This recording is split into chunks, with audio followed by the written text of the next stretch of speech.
І як тільки вони зайшли до Криму перші тижні, вони почали приходити з обшуками до людей, списки яких були в СБУ.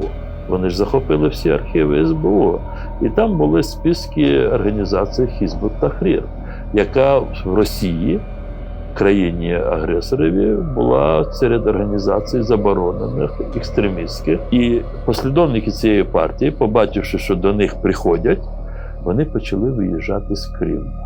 Хоча вони ніколи не припускалися тих форм поведінки, в якому їх потім звинувачили російські окупаційні органи. В Криму ніколи не було жодного терористичного акту, тим більше який би був обарвлений ісламом. В кримськотатарському середовищі була невелика кількість людей, які сповідували такі радикальні форми ісламу. Це була відповідь на багато питань, які люди не могли вирішити в своєму житті. І не лише соціальне, в тому числі і політичне.